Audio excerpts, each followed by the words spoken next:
നമസ്കാരം. ബഹുമാന്യനായ വി.ഡി. സതീശന്റെ നേതൃത്വത്തിലുള്ള മന്ത്രിസഭ അധികാരത്തിൽ വന്നതിന് ശേഷം മുഖ്യമന്ത്രി എന്ന രീതിയിൽ വി.ഡി. സതീശൻ എടുത്ത നടപടികളെല്ലാം തന്നെ സ്തുത്യർഹമായിരുന്നു, ജനഹിതങ്ങളായിരുന്നു എന്നുള്ളതാണ് എടുത്തു പറയേണ്ട വസ്തുത. അദ്ദേഹം ചുമതലയേറ്റ് ആദ്യം എടുത്ത തീരുമാനങ്ങളിൽ, മന്ത്രിസഭാ തീരുമാനങ്ങളിൽ ഒന്ന് ആശാവർക്കർമാർക്ക് 3000 രൂപ ഓണറേറിയം കൂട്ടിക്കൊണ്ടുള്ള ഒരു ഉത്തരവ്, കൂടാതെ അംഗൻവാടി ടീച്ചേഴ്സിനും അതുപോലെ സ്കൂൾ പാചക തൊഴിലാളികൾക്കും ഹെൽപ്പേഴ്സിനുമെല്ലാം 1000 രൂപ വർദ്ധിപ്പിച്ചുകൊണ്ടുള്ള അങ്ങനെയൊരു ഉത്തരവ്. അതിനുശേഷമാണ് അദ്ദേഹം നിർണായകമായ മറ്റൊരു തീരുമാനം കൈക്കൊണ്ടത്. അതായത് മന്ത്രിമാരുടെ പേഴ്സണൽ സ്റ്റാഫ് അംഗങ്ങൾ 2 വർഷം മാത്രം പൂർത്തീകരിച്ചു കഴിഞ്ഞാൽ അവർക്ക് പെൻഷൻ കൊടുക്കുന്ന ഒരു സമ്പ്രദായം നിർത്തലാക്കിയിരിക്കുന്നു. ഇനി മുതൽ മന്ത്രിമാരുടെ പേഴ്സണൽ സ്റ്റാഫിൽ ജോലി ചെയ്യുന്ന ആളുകൾക്ക് ആ തസ്തികയിൽ അല്ലെങ്കിൽ അത്തരം ഒരു ജോലി 4 വർഷം പൂർത്തിയാക്കാതെ ഒരു കാരണവശാലും പെൻഷന് അർഹതയുണ്ടായിരിക്കുന്നതല്ല എന്നുള്ള കൃത്യമായ ഒരു വിജ്ഞാപനമാണ് മുഖ്യമന്ത്രി എന്ന രീതിയിൽ വി.ഡി. സതീശൻ പുറപ്പെടുവിച്ചത്.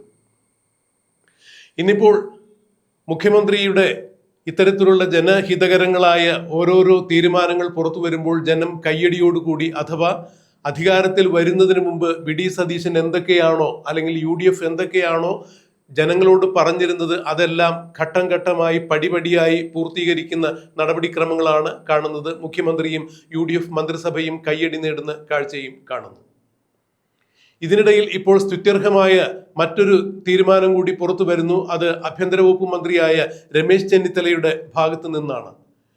പോലീസിന്റെ ഉന്നതതല യോഗം വിളിച്ചിരിക്കുന്നു എന്നുള്ളതാണ് ഇപ്പോൾ അതിൽ എടുത്തു പറയാവുന്ന വസ്തുത. എന്നാൽ വടകരയിൽ CPM പ്രവർത്തകരാൽ കൊല്ലപ്പെട്ട TP ചന്ദ്രശേഖരൻ എന്ന RMP പ്രവർത്തകന്റെ കൊലപാതകത്തിന് പിന്നിലുള്ള ഗൂഢാലോചന അന്വേഷിക്കുന്നതിനുള്ള ഉത്തരവ് കൂടി ഇറങ്ങാൻ പോകുന്നു എന്നുള്ളതാണ്. ഫലത്തിൽ അത് തത്വത്തിൽ അംഗീകരിക്കപ്പെട്ടിരിക്കുന്നു എന്നാണ് മനസ്സിലാക്കാൻ കഴിയുന്നത്.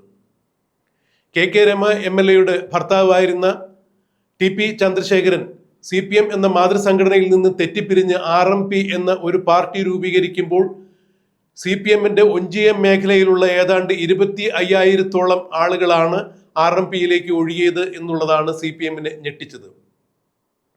13 വർഷങ്ങൾക്ക് മുൻപ് ഒരു മെയ് 4-ാം തീയതി TP ചന്ദ്രശേഖരനെ കല്ലിലടിച്ച പൂക്കല പോലെ നിന്റെ തല ചിന്നിച്ചിതറിക്കും എന്ന് CPM നേതാക്കൾ പ്രസംഗിച്ചപ്പോൾ പറഞ്ഞതുപോലെ തന്നെ TP ചന്ദ്രശേഖരന്റെ മുഖത്ത് 51 വെട്ടിയാണ് ആ പോരാളിയെ അവർ കൊല ചെയ്തത് എന്നുള്ളത് കേരളം കണ്ട ഏറ്റവും വലിയ ദയനീയമായ ദാരുണമായ കൊലപാതകം തന്നെയായിരുന്നു. TP ചന്ദ്രശേഖരന്റെ മുഖത്തല്ല ആ 51 വെട്ടുകളും കൊണ്ടത് കേരളത്തിന്റെ മനസാക്ഷിയുടെ മുഖത്താണ് എന്നുള്ളതാണ്. ഇനി ആരെങ്കിലും CPMനെതിരെ TP ചന്ദ്രശേഖരനെ പോലെ തിരികുകയാണെങ്കിൽ, CPM വിട്ടുപോവുകയാണെങ്കിൽ അവർക്കെല്ലാവർക്കും ഇതേ അനുഭവമായിരിക്കും. അവരുടെ മുഖം ഇതുപോലെ 51 വെട്ടി വികൃതമാക്കി കളയും എന്നുള്ളതിന്റെ കൃത്യമായ സന്ദേശം തന്നെയാണ് അന്ന് CPM നൽകിയത് എന്നുള്ളതാണ് രാഷ്ട്രീയ നിരീക്ഷകർ ചൂണ്ടിക്കാണിച്ചത്. ആ കൊലക്കേസുമായി ബന്ധപ്പെട്ട് അറസ്റ്റ് ചെയ്യപ്പെട്ട് കോടതി ശിക്ഷിച്ചവരെല്ലാവരും തന്നെ CPMന്റെ സമുന്നതരായ നേതാക്കളായിരുന്നു, CPMന്റെ പ്രവർത്തകരായിരുന്നു എന്നുള്ളതാണ്. വാടക കൊലയാളികളും ഉണ്ടായിരുന്നു.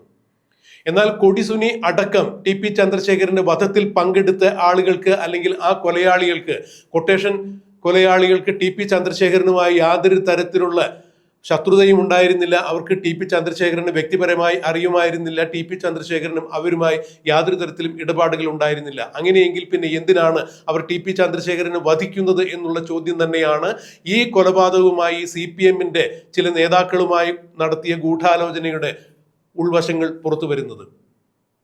എന്നാൽ 13 വർഷം കഴിഞ്ഞിട്ടും TP ചന്ദ്രശേഖരൻ വധത്തിലെ കൊലയാളികളെ ശിക്ഷിച്ചിട്ടും അവരെല്ലാവരും ജയിലിലായിട്ട് പോലും ഈ കൊലപാതകത്തിന് പിന്നിലെ CPMന്റെ ഗൂഢാലോചന തെളിയിക്കാൻ ഇപ്പോഴും സാധിച്ചിട്ടില്ല, അഥവാ അത്തരത്തിൽ ഒരു അന്വേഷണം നടന്നിട്ടില്ല.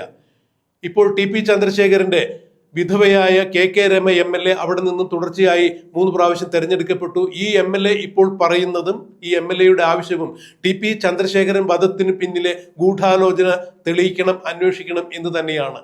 ആഭ്യന്തര വകുപ്പ് മന്ത്രി രമേശ് ചെന്നിത്തലയെ കണ്ട് അവർ ഈ വിഷയത്തിൽ കൂടിക്കാഴ്ച നടത്തുകയും തന്റെ ആവശ്യം ഉന്നയിക്കുകയും ചെയ്തു. രമേശ് ചെന്നിത്തല തത്വത്തിൽ അത് അംഗീകരിച്ചതായി ആണ് മനസ്സിലാക്കാൻ കഴിയുന്നത്. അങ്ങനെയെങ്കിൽ TP ചന്ദ്രശേഖരൻ വധക്കേസിന്റെ ഗൂഢാലോചന അന്വേഷിക്കുന്നു എന്നുള്ള വാർത്ത തന്നെയാണ് സ്ഥിരീകരിക്കാൻ തക്ക രീതിയിലുള്ള വാർത്തയായി ഇപ്പോൾ പുറത്തു വരുന്നത്. എന്തായാലും UDF സർക്കാർ അധികാരത്തിൽ വന്നതിന് ശേഷം കഴിഞ്ഞ സർക്കാരിന്റെ കെടുകാര്യസ്ഥതകളിൽ പലതും റദ്ദ് ചെയ്യുന്ന കാഴ്ച നാം കണ്ടു. അതിന്റെ ഫലമായി തന്നെയാണ് കേരളിന് വേണ്ടി സ്ഥലം എടുത്തിരുന്നു. ഈ സ്ഥലം എല്ലാവിധ ക്രയവിക്രയ അവകാശങ്ങളോടുകൂടി ആ ഉടമസ്ഥർക്ക് തിരിച്ചു കൊടുത്തിരിക്കുന്നു. ജനങ്ങളുടെ അടുക്കള മുതൽ പൊളിച്ച് മഞ്ഞക്കുറ്റി നാട്ടിയ കേരളിന്റെ മഞ്ഞക്കുറ്റി എടുത്തു കളയുവാൻ വേണ്ടി മുഖ്യമന്ത്രി VD സതീശൻ റവന്യൂ വകുപ്പിന് നിർദ്ദേശം നൽകിയിരിക്കുന്നു. ഫലത്തിൽ കേരയിൽ പദ്ധതി റദ്ദ് ചെയ്തിരിക്കുന്നു. ജനോപകാരപ്രദമല്ലാത്ത ജനങ്ങളെ ബുദ്ധിമുട്ടിച്ചുകൊണ്ട് വികസനത്തിന്റെ പേരിൽ അഴിമതി നടത്തുവാൻ വേണ്ടി അവസരം പാർത്തിരുന്ന ഇടതുപക്ഷ സർക്കാരിന്റെ ഇത്തരം തലതിരിഞ്ഞ വികസന പ്രവർത്തനങ്ങളെല്ലാം ഇല്ലായ്മ ചെയ്യും എന്ന് തന്നെയാണ് VD സതീശൻ ഇതിലൂടെ നൽകിയിരിക്കുന്ന സന്ദേശങ്ങൾ. അപ്പോൾ ഫലത്തിൽ കേരയിൽ റദ്ദ് ചെയ്തു. ആശാവർക്കർമാരുടെ ശമ്പളം വർദ്ധിപ്പിച്ചു. മന്ത്രിമാരുടെ പേഴ്സണൽ സ്റ്റാഫിന്റെ പെൻഷൻ ഇനി 4 വർഷം കാലാവധി പൂർത്തിയാക്കാതെ ആർക്കും കിട്ടില്ല എന്നൊക്കെ തരത്തിലുള്ള അതീവ ജനശ്രദ്ധയാകർഷിക്കുന്ന അല്ലെങ്കിൽ ജനോപകാരപ്രദമായ ചില തീരുമാനങ്ങൾ മുഖ്യമന്ത്രി VD സതീശൻ എടുക്കുമ്പോൾ അതിലൊടുവിലായി വന്നു നിൽക്കുന്നു ഇപ്പോൾ കേരളം കണ്ട ഏറ്റവും വലിയ രാഷ്ട്രീയ കൊലപാതകം എന്ന് വിശേഷിപ്പിക്കാവുന്ന TP ചന്ദ്രശേഖരൻ വധത്തിന്റെ പിന്നിലുള്ള ഗൂഢാലോചന അന്വേഷിക്കുന്നു എന്നുള്ളതാണ് ഇതിൽ എടുത്തു പറയേണ്ട വസ്തുത. ഉമ്മൻചാണ്ടി സർക്കാരിൽ തിരുവഞ്ചൂർ രാധാകൃഷ്ണൻ ആഭ്യന്തര വകുപ്പ് മന്ത്രിയായിരിക്കുമ്പോൾ TP ചന്ദ്രശേഖരൻ വധത്തിലെ പ്രതികളെ അന്നാണ് മുടക്കോഴി മലയിൽ നിന്നും അതിസാഹസികമായി പോലീസ് കണ്ടെത്തിയത്. എന്നാൽ പിന്നീട് അങ്ങോട്ട് TP ചന്ദ്രശേഖരൻ വധത്തിലെ ഗൂഢാലോചന തെളിയിക്കുകയോ അന്വേഷിക്കുകയോ ചെയ്തില്ല എന്നുള്ളത് രമയ്ക്കുള്ള ഏറ്റവും വലിയ പരാതി തന്നെയാണ്. എന്നാൽ അക്കാലത്ത് സെക്രട്ടേറിയറ്റ് ഉപരോധ സമരം നടക്കുകയുണ്ടായ രാപ്പകൽ സെക്രട്ടേറിയറ്റ് ഉപരോധ സമരം TP ചന്ദ്രശേഖരൻ വധക്കേസിലെ പ്രതികളുമായുള്ള അല്ലെങ്കിൽ ആ കേസുമായി CPM-ഉം കോൺഗ്രസും തമ്മിലുള്ള ചില ഒത്തുതീർപ്പുകളുടെ ഫലമായി ആ കേസ് മുന്നോട്ട് പോയില്ല. അതിന് പിന്നിലെ ഗൂഢാലോചന അന്വേഷിച്ചില്ല. അങ്ങനെയാണ് ആ സമരം ഒത്തുതീർപ്പാക്കിയത് എന്നുള്ളൊരു കിംവദന്തിയും അക്കാലത്ത് പുറത്തു വന്നിട്ടുണ്ടായിരുന്നു. അതെന്ത് തന്നെയായാലും TP ചന്ദ്രശേഖരൻ വധക്കേസിലെ ഗൂഢാലോചന അന്വേഷിക്കുന്നു എന്ന് പറയുമ്പോൾ KK രമ പറഞ്ഞതുപോലെ അഥവാ ക്രൈമിന് നൽകിയ അഭിമുഖത്തിൽ സൂചിപ്പിച്ചതുപോലെ TP ചന്ദ്രശേഖരൻ വധിക്കപ്പെടുന്നതിന് മുമ്പ് തിരുവനന്തപുരത്തെ CPM-ന്റെ ഒരു ഉന്നതന്റെ ഫോണിലേക്ക് ഒരു സന്ദേശം പോയിട്ടുണ്ടായിരുന്നു. ആ ഉന്നതന്റെ ഫോണും ആ സന്ദേശവും കണ്ടെത്താൻ സാധിക്കുകയാണെങ്കിൽ, തീർച്ചയായും ഫോണിന്റെ DPR കണ്ടെത്താൻ സാധിക്കുകയാണെങ്കിൽ തീർച്ചയായും ഇതിന്റെ പുറകിൽ ആരൊക്കെയാണ് എന്നുള്ളത് കണ്ടെത്താൻ സാധിക്കും എന്ന് തന്നെയാണ് മനസ്സിലാക്കാൻ കഴിയുന്നത്. എന്തായാലും അത്തരത്തിലൊരു അന്വേഷണം ആഭ്യന്തര വകുപ്പ് മന്ത്രി എന്ന രീതിയിൽ രമേശ് ചെന്നിത്തല പ്രഖ്യാപിക്കുകയാണെങ്കിൽ ഇന്ന് CPM-ന്റെ തലപ്പത്തിരിക്കുന്ന പിണറായി വിജയൻ അടക്കമുള്ള ആളുകളിലേക്ക് ഈ അന്വേഷണം കടന്നു ചെല്ലും എന്നാണ് രാഷ്ട്രീയ നിരീക്ഷകരും ഈ കേസുമായി ബന്ധപ്പെട്ട് അതീവ ജാഗ്രതയോടുകൂടി ഈ കേസിനെ പിന്തുടരുന്ന ആളുകൾ എല്ലാവരും പറയുന്നത്. ഇത് തന്നെയാണ് RMP പ്രവർത്തകരും ചൂണ്ടിക്കാണിക്കുന്നത്.